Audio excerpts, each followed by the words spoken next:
इस कार्यक्रम के पुण्यार्चक हैं गुणायतन परिवार।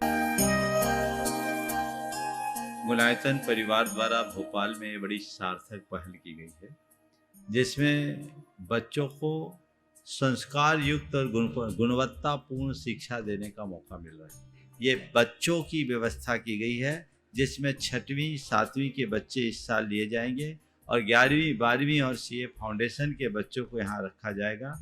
ये मेधावी छात्रों को प्रावीण्य के आधार पर उसे प्रविष्टि मिलेगी। पूरे देश भर से प्रविष्टियाँ आएगी। प्रत्येक कक्षा में मात्र 30-30 बच्चों का ही चयन होगा और चयनित बच्चे वे होंगे जो अपनी प्रतिभा के बल पर चुने जाएंगे और उनको एक प्रकार की स्कॉलरशिप दी जाएगी। ये छात्रवृत्ति के तहत पढ़ेंगे। गुणायतन के समाज कल्याण की दिशा में एक बहुत अच्छी पहल है और ये सार्थक पहल है। इसकी शुरुआत भोपाल से हो रही है। ये भोपाल वालों के लिए बहुत गौरव का विषय है। इसके लिए गुणायतन के साथ विद्यासागर इंस्टीट्यूट और सेज और एपीटी, इन तीनों को भी मैं बहुत बहुत आशीर्वाद देता हूँ।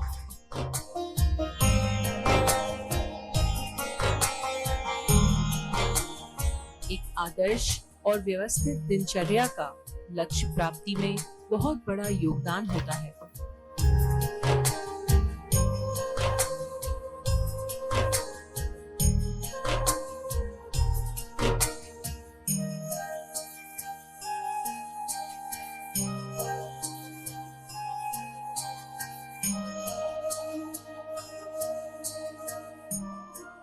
आज का दिन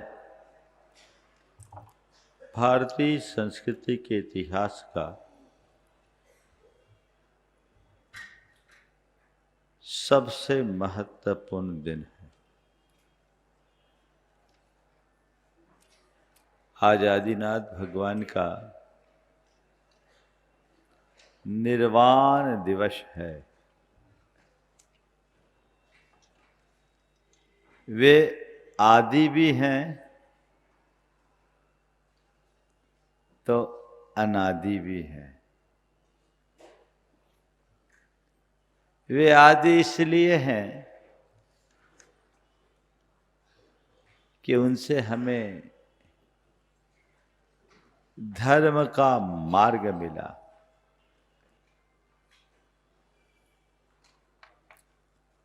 और अनादि इसलिए हैं कि उन्होंने हमें उस तत्व का बोध कराया जो अनादि है, शाश्वत है, सत्य है, सनातन है। भगवान ऋषभदेव, जिन्हें हम आदिनाथ के नाम से जानते हैं, केवल जैन परंपरा की दृष्टि से नहीं अपितु संपूर्ण भारतीय परंपरा में उन्हें बहुत महान स्थान दिया गया और उन्हें उतने ही श्रद्धा, भक्ति और आदर के साथ पूजा गया, माना गया। ऋषभदेव के जीवन को जब हम देखते हैं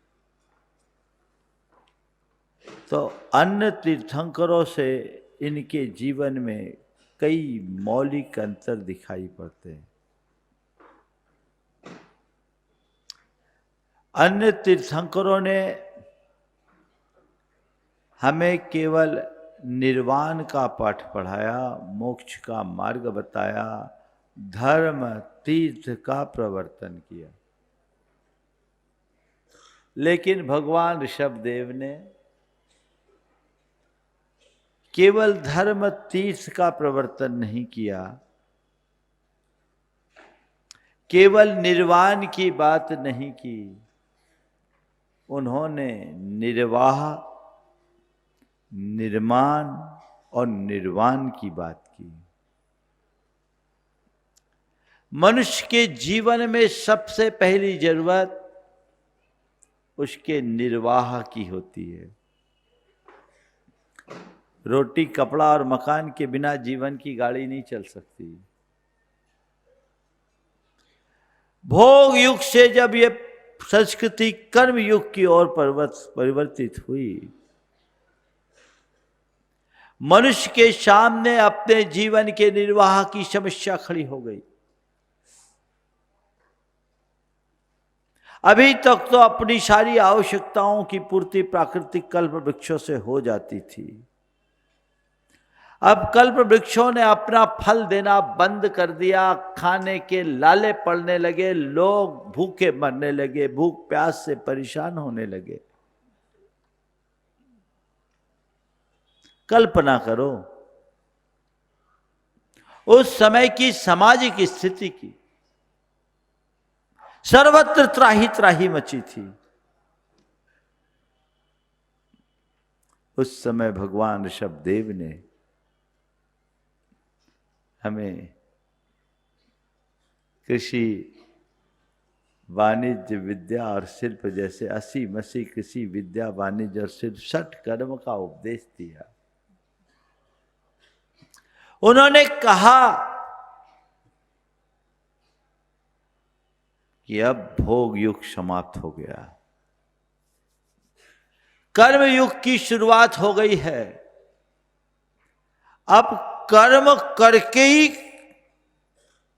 आपको काम करना पड़ेगा, इसलिए कर्म करो। और कर्म करने के क्रम में उन्होंने जीवन के निर्वाह के लिए, जीव को पार्जन के लिए 60 कर्म का उपदेश दिया।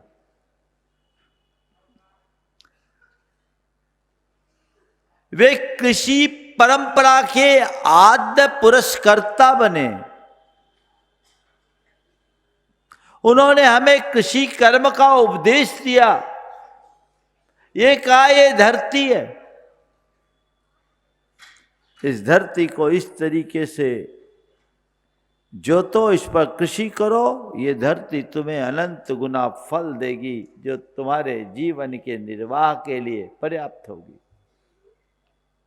उन्होंने वाणिज्य, विद्या और शिल्प सबसे हमें अवगत कराया। अगर दूसरे शब्दों में कहूं तो मैं ये कह सकता हूं, लोग व्यवस्था के संस्थापक बने। और इसलिए भगवान ऋषभदेव को कहा गया, प्रजापतिर यह प्रथमम जिजीवसु शशास कृष्या दिशु कर्म सुप्रजा।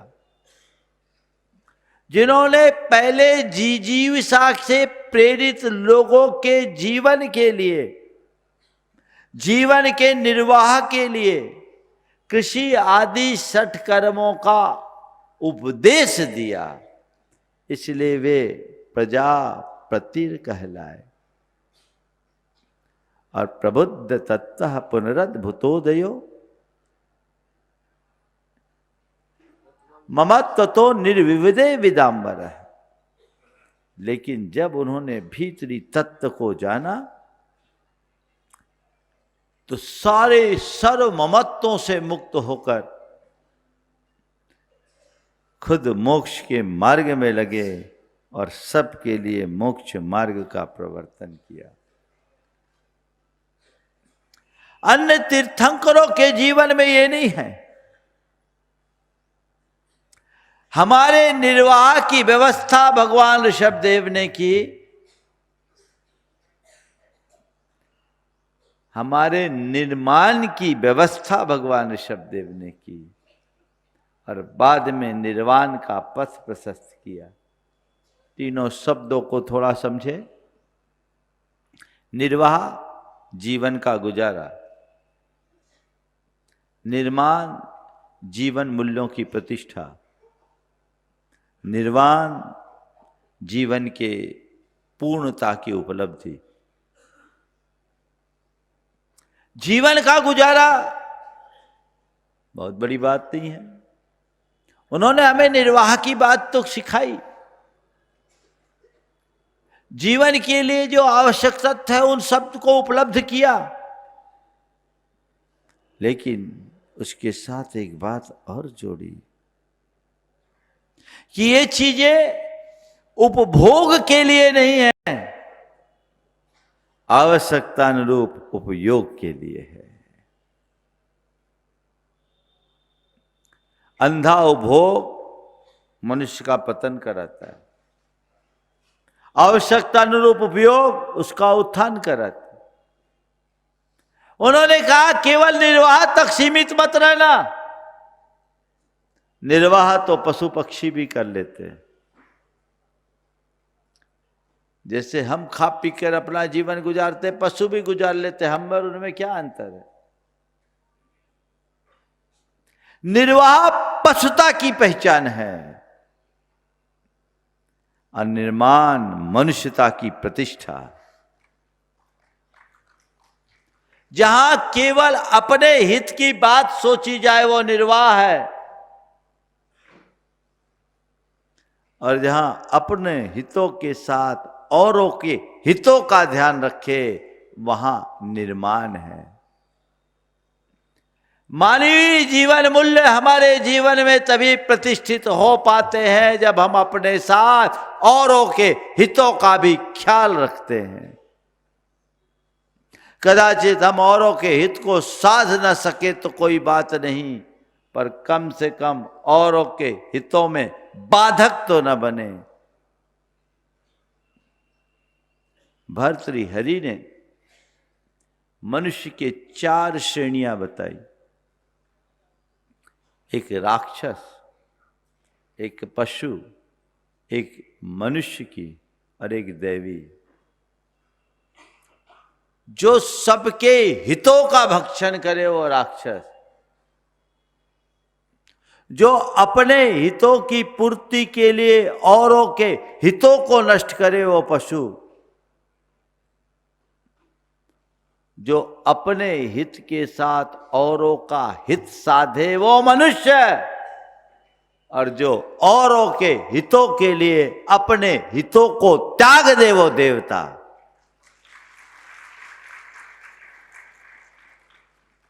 भगवान शब्देव ने हमें सीमित उपभोग का उपदेश दिया।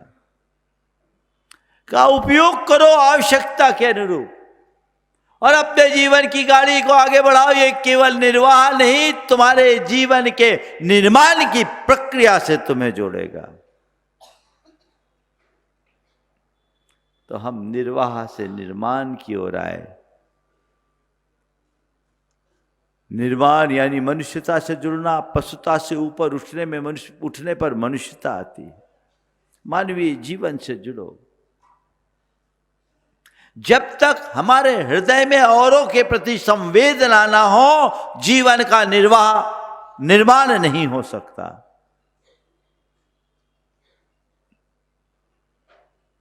दो शब्द हैं, एक है समझ और एक है समाज। क्या है?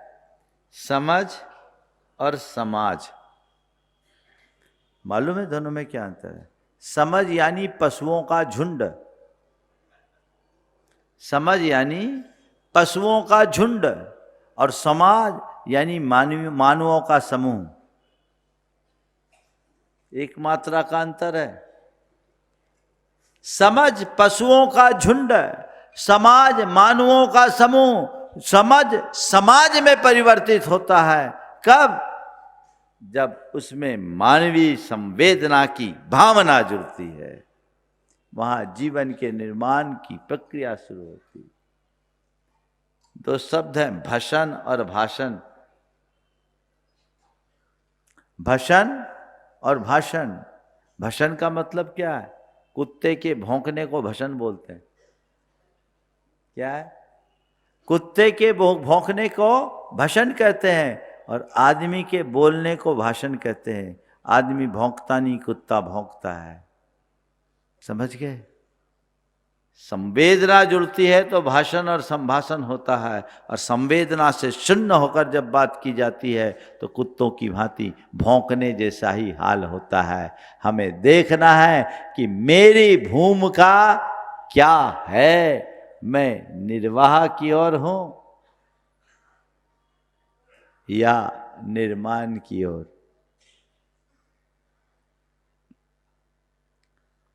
पति अपनी पत्नी पर चिल्लाया कि तुम मुझे कुत्ता क्यों बोलती हो। पति पत्नी पर चिल्लाया कि तुम मुझे कुत्ता क्यों बोलती हो, तो पत्नी ने कहा बहुत हो गया, भौंकना बंद कर दो। संवेदनाएं जब समाप्त होती है तो कुछ ऐसी दशा होती है। भगवान ऋषभदेव ने हमें यही नहीं रोका,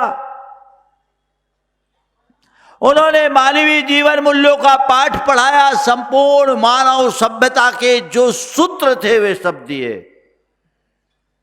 इस मानव सभ्यता के आद्याविष्कर्ता यदि कोई है तो भगवान ऋषभदेव हैं। और उसके बाद जब उन्होंने तत्व ज्ञान को प्राप्त किया, कैवल्य से उपलक्षित हुए, तो हम सबको मोक्ष मार्ग का उपदेश देकर हमारे निर्वाण का पथ प्रशस्त किया। आज उन्होंने खुद निर्वाण को प्राप्त किया। यही कारण है कि भगवान ऋषभदेव की जितनी प्रतिष्ठा है 24 तीर्थंकरों में उतनी किसी की नहीं, सर्वाधिक प्रतिष्ठा। आप सबको सुनकर आश्चर्य होगा।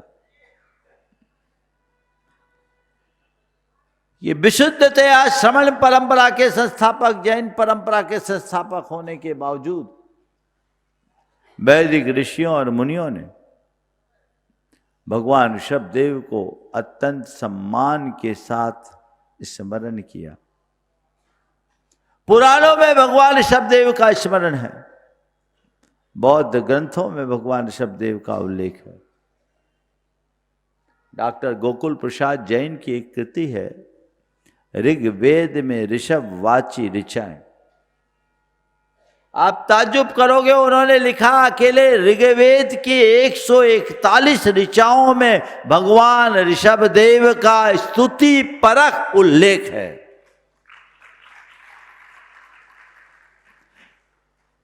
भगवान ऋषभदेव के इकलौते ऐसे तीर्थंकर थे जो दोनों परंपराओं में मान्य थे, उसका यह प्रमाण है। इसके अतिरिक्त भागवत, कुन पुराण, बराह पुराण, मार्कंडेय पुराण आदि अन्य अनेक पौराणिक ग्रंथों में ऋषभदेव का ससम्मान उल्लेख उनके विराट व्यक्तित्व का उदाहरण है। एक वैदिक ग्रंथ में तो ऐसा लिखा है कि अष्टषष्टिषु तीर्थेषु यात्रायाम यत् फलम भवे। वैदिक परंपरा में 68 तीर्थ है। अष्टषष्टिषु तीर्थेषु यात्रायाम यत् फलम भवेत् श्री आदिनाथस्य देवस्य स्मरण मात्रेणापि तद भवेत्। 68 तीर्थों की यात्रा से जो पुण्य लाभ मिलता है वह आदिनाथ भगवान के स्मरण मात्र से मिल जाता है।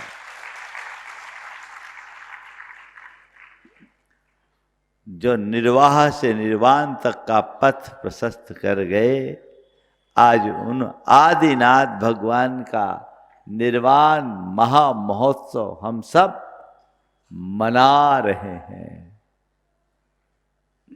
निर्वाण का अर्थ क्या है? बोलो। हाँ, निर्वाण का अर्थ मृत्यु नहीं,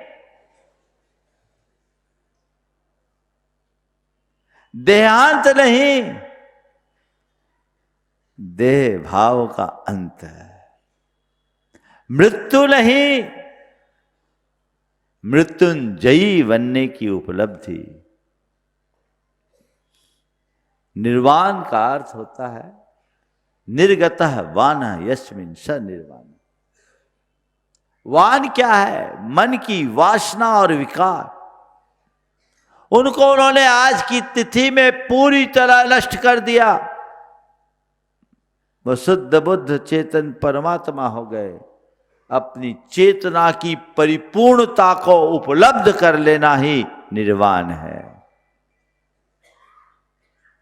आज आदिनाथ भगवान के संदर्भ में 4 बातें मैं 4 शब्दों के माध्यम से कहूंगा।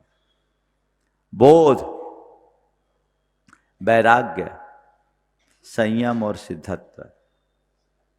भगवान ऋषभदेव की जीवन यात्रा बोध से सिद्धत्व तक की यात्रा है, और यदि हम उनसे कुछ सीख पाए तो यह हमारे जीवन की एक बड़ी उपलब्धि होगी। बोध, बोध का मतलब जानकारी नहीं, इंफॉर्मेशन नहीं, सूचनाओं का संग्रह नहीं, ये तो बाहर है। बोध यानी विवेक की उपलब्धि। उन्होंने हमें जीवन के निर्वाह के लिए भी बोध दिया, निर्माण के लिए भी बोध दिया, और अंत में आत्मा के कल्याण के लिए निर्वाण के पथ का बोध दिया। उनके पास तो बोध था ना, था कि नहीं? और वो बोध ऐसा आत्मबोध कि सबके मध्य रहते हुए भी स्व में केंद्रित रहते थे।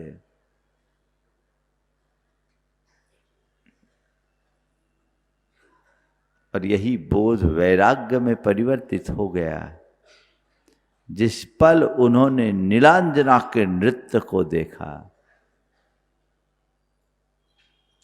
आम जन तो नीलांजना के नृत्य में ही उलझ कर रह गए, लेकिन भगवान ऋषभदेव को उस नीलांजना के नृत्य में होने वाली अचानक मृत्यु से उनके हृदय में जीवन की नश्वरता का बोध हो गया। उन्हें इस बात का अच्छे तरीके से आभास हो गया कि ये जीवन क्षण भंगुर है, इसका मोह कतई अच्छा नहीं, ये आसक्ति एक विकार है जो हमारी चेतना का कभी भी पतन करा सकती है। वे वैराग्य के मार्ग पर निकल गए, उनने सब कुछ छोड़ा, सागर तक फैली इस धरती को एक पल में छोड़ दिया। चक्रवर्तियों जैसा, बल्कि उनसे बड़ा वैभव उनके पास था। राजपाट, वैभव, परिवार सब त्याग दिया, वैराग्य की ओर मुड़ गए। हमें अपने भीतर उतर कर देखना है। कहने को ज्ञान तो बहुत है, जितने बैठे सब पढ़े लिखे हैं कि नहीं है? बोलो बोलो, पढ़े लिखे हो ना? सब ज्ञानी हो ना? अब कैसे ज्ञानी वो आप ही जानो। तुम्हारे भीतर अंतर्बोध कब जगेगा ये देखो।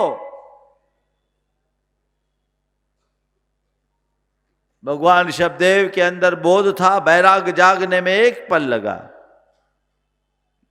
नीलांजना के इस दृश्य को देखकर, नृत्य को देखते देखते उनकी चेतना अंदर से नाच उठी। वो वैराग्य के मार्ग में प्रस्थित हो गए। एक पल लगा, राजपाट, वैभव सबको तिलांजलि दे करके चले गए। तुमने कितनों की मौतें देखी है, कभी विचार किया? कितनों को शमशान पहुंचाए हो अपने ही कंधों पर। कैसा युग आ गया। पहले तो सुनते थे कि थोड़ा शमशानिया बैराग होता था, पहुंचाने जाते थे तो लोगों के मन में थोड़ा बैराग की झलक दिखती थी। अब तो हमने सुना है कि शमशान में भी मौज मस्ती होने लगी है। वो वैराग भी खत्म है। कहां बिना बोध के वैराग्य नहीं होता।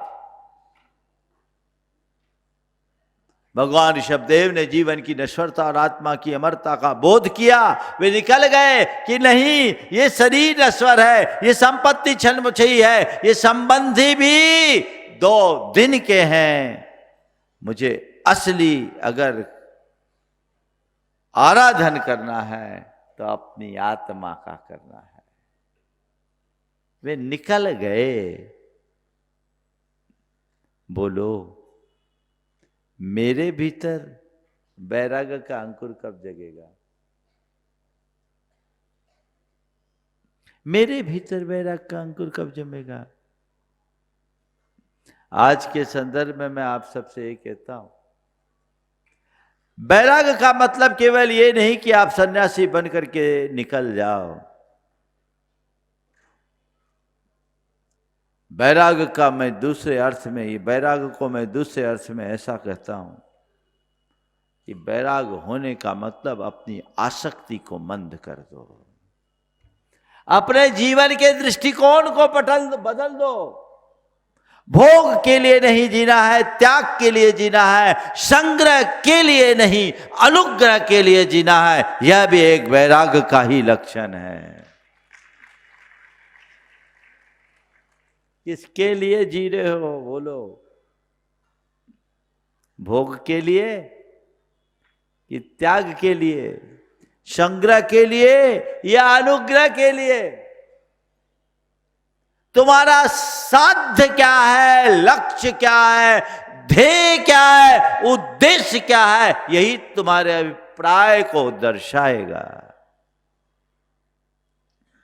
वैसी दृष्टि अपने अंतर मन में जगाने की जरूरत है। तो ये वैराग्य मेरे जीवन का अंग बने।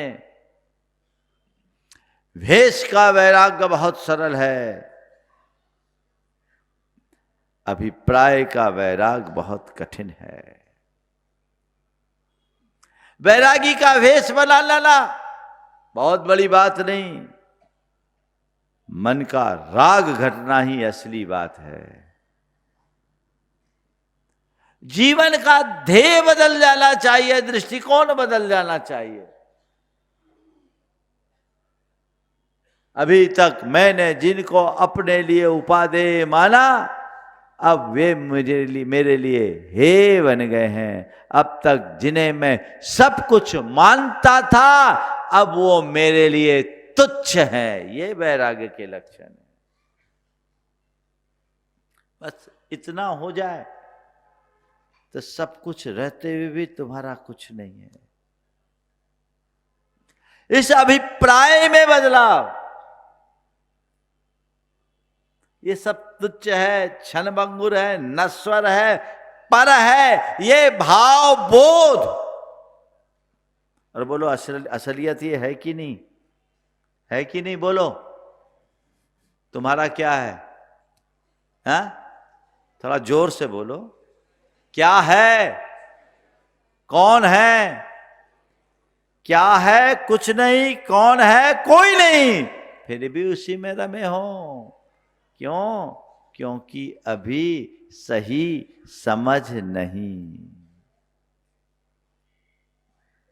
जब समझ आ जाए तो ये बात, ये नदी नाव का संयोग है, ये तो कुछ पल का मेला है। सब यात्री अपने अपने राह पर निकल रहे। एक दिन ये संयोग बदलेंगे, चीजें बदल जाएगी। सब परिवर्तन, दृष्टिकोण वैसा विकसित करना चाहिए। तो बोध से वैराग्य अंकुर हो, तब जीवन के लक्ष्य को आगे बढ़ा पाओगे। और फिर उन्होंने वैराग्य पे ही अपने आप को नहीं रोका, संयम के रास्ते को अंगीकार किया। संयम के कठिन मार्ग पर निकले, तप किया। 1000 वर्ष तक भगवान ऋषभदेव ने कठोर तप किया। कल्पना कर सकते हो? 6 महीने का उपवास लिया, 6 महीने से अधिक उनको आहार नहीं मिला। सोचो, जीवन के उत्कर्ष के लिए त्याग, तप, संयम का आलंबन बहुत जरूरी है।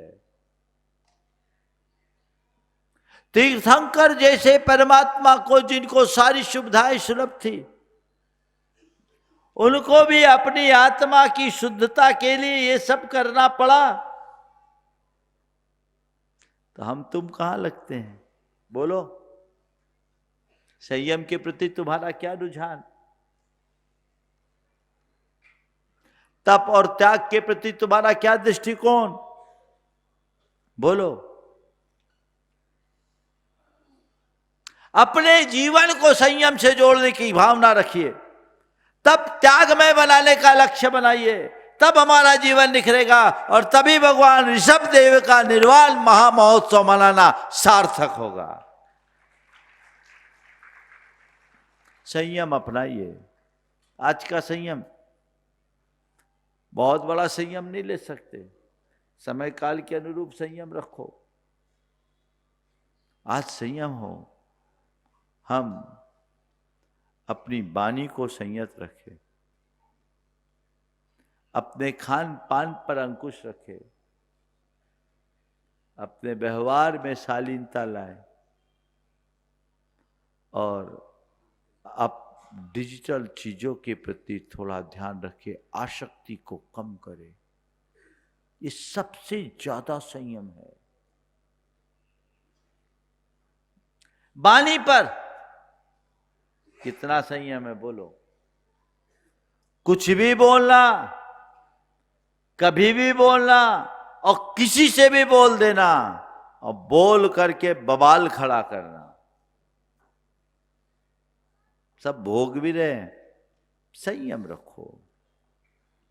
कुछ भी खाना, कभी भी खाना, कितना खाना, कोई ख्याल नहीं। भोजन पर संयम, व्यवहार में संयम, और सबसे ज्यादा जरूरी है आज के समय में डिजिटल संयम। मैं इसको संयम ही नहीं मानता, तप मानता हूं। कई लोग उपवास कर लेंगे लेकिन मोबाइल नहीं छोड़ेंगे। आज बहुतों का उपवास होगा। जितने लोगों ने उपवास लिया, आज अगर मोबाइल का त्याग कर दे तो उनके उपवास का अनंत गुना फल उनको मिलेगा। कितने एडिक्ट हो गए। इच्छाओं के निरोध का नाम तप है, उसका निग्रह करो, अपनी आसक्ति को मंद करो। तप करना है, कुछ पल मौन रहना शुरू करो, अपने साथ अपना संवाद करना सीखो। दिन भर हम कहां लगे रहते हैं, उसका परिणाम मन में चिंता, भय, तनाव और हताशा, अनावश्यक बोझ। भगवान ऋषभदेव के संदेशों को हम याद करें, जीवन आगे बढ़ेगा। भगवान ऋषभदेव ने जो संयम का पाठ पढ़ाया, आज के संदर्भ में बहुत ज्यादा जरूरी। उतना ही उपभोग करो उस जिससे अपना काम हो जाए। उन्होंने जो अहिंसा और अपरिग्रह का मार्ग बताया, उसे अपना करके चलो।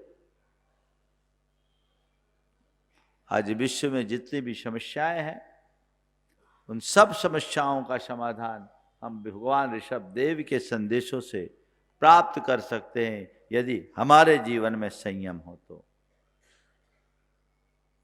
आज जलवायु परिवर्तन एक बहुत बड़ी समस्या है, पर्यावरण की समस्या है। भगवान ऋषभदेव के द्वारा प्रतिपादित अहिंसा मूलक जीवन आदर्श को अपना ले, अपनी प्रवृत्तियों में संयम अपना ले, धरती का अनावश्यक अनपेक्षित दोहन ना करे, समस्या हल हो सकती कि नहीं हो सकती? ग्लोबल वार्मिंग को हम नियंत्रित कर सकते कि नहीं कर सकते? सबसे बड़ी जरूरत है मनुष्य अपने आप पर संयम लाए, अपरिग्रह को अपनाए, सीमित उपभोग की बात सीखे। आज तो दुनिया लड़ रही है, युद्ध के बादल सर्वत्र छा रहे हैं।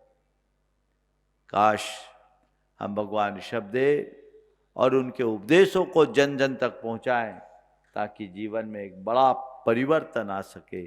समय की आवश्यकता है। तो भगवान ऋषभदेव ने बोध से वैराग और वैराग के साथ संयम की यात्रा की, तो सिद्धत्व की प्राप्ति की। आज उन्हें परम निर्वाण को प्राप्त की उपलब्धि हुई। वे सिद्ध बुद्ध निरंजन परमात्मा हो गए। हम भी अपने जीवन में आज सिद्धत्व को भले प्राप्त न कर पाए, पर सिद्धि मिले या ना मिले, शुद्धि हो जाए तो भी हमारा जीवन धन्य हो जाएगा। अपने जीवन में शुद्धि लाएं, शुद्धि के मार्ग पर चले। तीर्थंकर परमात्मा के जीवन आदर्श को आत्मसात करके चलेंगे, हमारा जीवन निश्चित रूप से शुद्ध होगा। तो ऐसी शुद्धि और विशुद्धि को हम लेकर चले तो हमारा निर्वाण महामहोत्सव मनाना सार्थक होगा। अभी आप लोग भगवान कैलाश पर्वत पर विराजमान है, निर्वाण लाडू चढ़ाएंगे? चढ़ाएंगे? हाँ,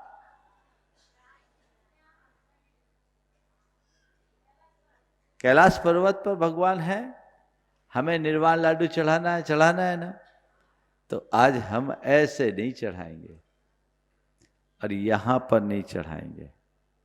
आज हम निर्वाण लाडू भगवान ऋषभ देव के चरणों में जाकर चढ़ाएंगे। ठीक है, कुछ औपचारिक प्रक्रियाएं हैं, आप लोग जो प्रक्रियाएं हैं उसे पूरी कर ले। समय पर मैं इसलिए छोड़ रहा हूँ, 10 मिनट पहले छोड़ रहा हूँ ताकि और क्रियाओं का समय इसमें आ जाए। अंत में आज आप सबको एक ऐसा ध्यान कराएंगे जो भगवान के निर्वाण महामहोत्सव का साक्षात एहसास कराएगा। तो उससे पूर्व जो निर्वाण कल्याण की औपचारिक प्रक्रिया है उसे पूरी कर ले और फिर आगे की प्रक्रिया पूरी होगी। इस कार्यक्रम के पुण्यार्जक गुणायतन परिवार। गुणायतन परिवार द्वारा भोपाल में बड़ी सार्थक पहल की गई है, जिसमें बच्चों को संस्कार युक्त और गुणवत्तापूर्ण शिक्षा देने का मौका मिल रहा है। ये बच्चों की व्यवस्था की गई है, जिसमें 6वीं 7वीं के बच्चे इस साल लिए जाएंगे और 11वीं 12वीं और सीए फाउंडेशन के बच्चों को यहाँ रखा जाएगा। ये मेधावी छात्रों को प्रावीण्य के आधार पर उसे प्रविष्टि मिलेगी। पूरे देश भर से प्रविष्टि आएगी। प्रत्येक कक्षा में मात्र 30-30 बच्चों का ही चयन होगा और चयनित बच्चे वे होंगे जो अपनी प्रतिभा के बल पर चुने जाएंगे और उनको एक प्रकार की स्कॉलरशिप दी जाएगी। ये छात्रवृत्ति के तहत पढ़ेंगे। गुणायतन के समाज कल्याण की दिशा में एक बहुत अच्छी पहल है और ये सार्थक पहल है। इसकी शुरुआत भोपाल से हो रही है। ये भोपाल वालों के लिए बहुत गौरव का विषय है। इसके लिए गुणायतन के साथ विद्यासागर इंस्टीट्यूट और सेज और एपीटी, इन तीनों को भी मैं बहुत बहुत आशीर्वाद देता हूँ।